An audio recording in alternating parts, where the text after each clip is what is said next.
Bollywood film इतिहास की सबसे कामयाब राइटर जोड़ी सलीम जावेद ने 1971 में अधिकार, अंदाज और हाथी मेरे साथी जैसी फिल्मों से शुरुआत की थी। और ये शुरुआत जो है लंबी चली। 1987 तक आते आते जब film mister India I Anil Kapoor और श्रीदेवी की। लेकिन इसके बाद जो है एक दिन अचानक ये खबर आई कि ये जोड़ी टूट गई है, अब भविष्य में ये लोग साथ में काम नहीं करेंगे। सिनेमा के इतिहास में, हिंदी सिनेमा के इतिहास में आज भी ये सबसे रहस्यमयी सवालों में से एक है कि इतनी कामयाब, सबसे कामयाब इस जोड़ी ने अचानक साथ में काम करना क्यों बंद कर दिया। दरअसल इसके पीछे बहुत सारी थ्योरियां अलग अलग कही जाती है, लेकिन जो सबसे ख़ास बात कही जाती है वो जावेद अख्तर का एक बयान है, उसके बारे में हम बात करेंगे। क्योंकि हम जब उनके मुंह से सुनते तो हमें उन पर विश्वास करना चाहिए। मगर इसके अलावा भी जो है दो ऐसे कारण हैं जो बहुत ही इंटरेस्टिंग हैं। ये तो सब जानते हैं कि सलीम जावेद ने मिलकर जो है एंग्री यंग मैन को क्रिएट किया, यानी अमिताभ बच्चन। हिंदी सिनेमा में ऐसा नायक उनसे पहले नहीं आया था और उनसे बाद में भी नहीं आया। जंजीर से इस एंग्री यंग मैन की शुरुआत हुई थी और इसके बाद जो है अमिताभ बच्चन ने डॉन में, त्रिशूल में, दीवार में, शोले में, तमाम फिल्में हैं जो सलीम जावेद ने लिखी और अमिताभ बच्चन के कैरियर में उनका बहुत बड़ा योगदान है। लेकिन एक थ्योरी ये कहती है कि सलीम जावेद की जो जोड़ी टूटी उसके पीछे अमिताभ बच्चन का हाथ था। जी हाँ, दरअसल मामला जो है ये मिस्टर इंडिया से जुड़ा हुआ बताया जाता है। और एक समय था कि जब मिस्टर इंडिया में सलीम जावेद जो है वो अमिताभ बच्चन को लेना चाहते थे। कहा जाता है कि उन्होंने अमिताभ को ध्यान में रखकर ही ये फिल्म लिखी थी, लेकिन अमिताभ बच्चन ने जो है किसी कारण से इस फिल्म में काम करने से मना कर दिया। तो हालांकि दोनों उसके बाद से अमिताभ से दूर हो गए थे, लेकिन फिर ये कहा गया कि जावेद अख्तर जो है वो अमिताभ बच्चन के नज़दीक आ गए किसी वजहों से। जो अमिताभ और जावेद ने मिलकर कुछ ऐसी योजना बनाई जिससे कि सलीम खान को लगा कि उनके साथ गलत हुआ, उनके साथ धोखा हुआ है। और इसी वजह से जो है सलीम खान ने जावेद के साथ में जो है आगे भविष्य में काम करने से इनकार कर दिया।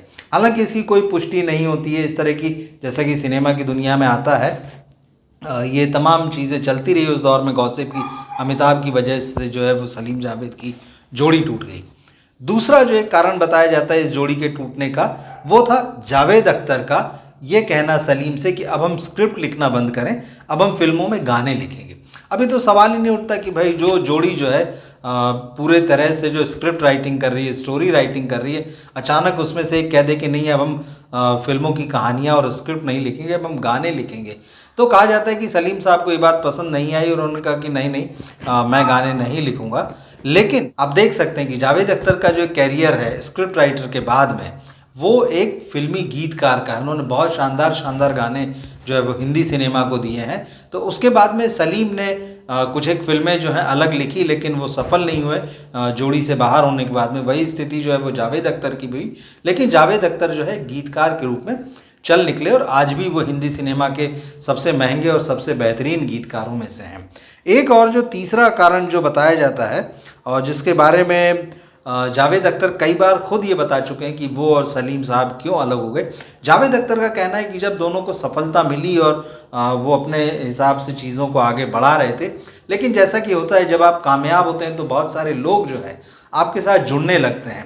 अब दोनों अलग अलग इंडिविजुअल थे, दोनों के अलग अलग जान पहचान थी, अलग अलग तरह के लोगों में उठना बैठना था।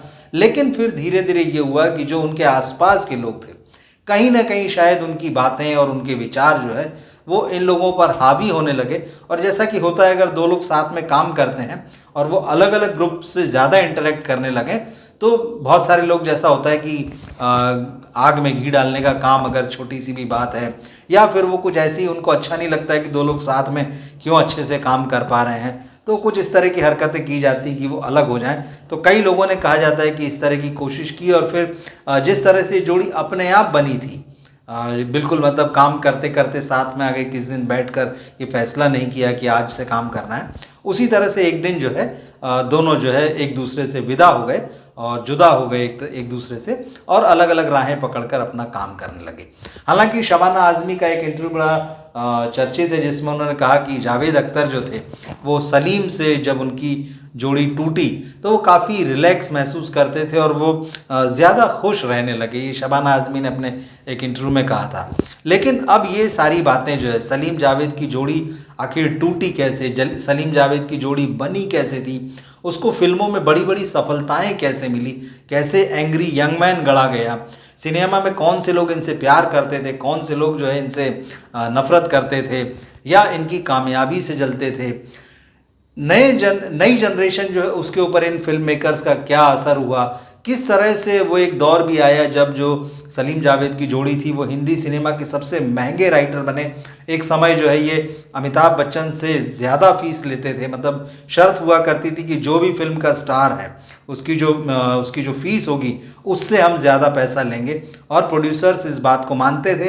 तो ये सबसे महंगे हुआ करते थे फिल्म में, हीरो से ज़्यादा महंगे हुआ करते थे। और एक दौर जो था जिसमें कि ये अमिताभ बच्चन से भी 1 लाख रुपए ज़्यादा कॉस्ट लिया करते थे अपनी फ़ीस के रूप में, प्रोड्यूसर से शर्त के साथ काम करते थे। और सलीम जावेद ही वो पहले राइटर हैं जिन्होंने प्रोड्यूसर्स पर इस बात का दबाव डाला कि हमारा भी नाम, मतलब राइटर्स का नाम जो है वो पोस्टर पे होना चाहिए। ये बातें और इस तरह की बहुत सारी बातें, और ख़ास तौर पर ये सवाल का जवाब कि दोनों क्यों अलग हुए, निश्चित रूप से अगर इन दोनों से ही सुना जाए तो उसमें बहुत आनंद आएगा, बड़ी क्लैरिटी रहेगी। तो इन दोनों की जर्नी के ऊपर एक डॉक्यू सीरीज़ आने जा रही है जो 3 पार्ट में होगी। अमेजन प्राइम पे ये 20 अगस्त को रिलीज़ होगी और इसका नाम दिया गया है एंग्री यंग मैन। तो ये फिल्म जब, ये डॉक्यू सीरीज़ जब आएगी तो उसको हम देखेंगे। निश्चित रूप से सिनेमा के जो प्रेमी हैं, हिंदी सिनेमा के जो चाहने वाले हैं, वो इस डॉक्यू सीरीज़ का इंतज़ार कर रहे हैं। पिछले दिनों मुंबई में इसका ट्रेलर लॉन्च किया गया, आप उसको यूट्यूब पे भी देख सकते हैं। इंटरेस्टिंग है, हल्की सी झलक है, लेकिन जो बात डॉक्यूमेंट्री में होंगी और बहुत सारे मुझे लगता है कि राज भी खुलेंगे उसमें। तो जब डॉक्यू सीरीज़ आएगी तब हम उस पर भी बात करेंगे, उसका रिव्यू करेंगे। लेकिन फ़िलहाल ये जो कुछ बातें थी कि जिसमें ये कहा जाता है कि ये जोड़ी जो सबसे कामयाब जोड़ी क्यों अलग हुई, तो हम सोचा आपके साथ शेयर किया जाए। क्या इन्हीं में से कोई बात इस डॉक्यू सीरीज़ में निकल के आएगी, वो जो वजह है दोनों के अलग होने की, हम देखेंगे। तब तक आप हमारे साथ जुड़े रहिए, हमारे इस वीडियो को अपने दोस्तों और फैमिली में शेयर कीजिए, हमारे चैनल सब्सक्राइब कीजिए। मिलते हैं फिर हम अगले वीडियो में। नमस्कार।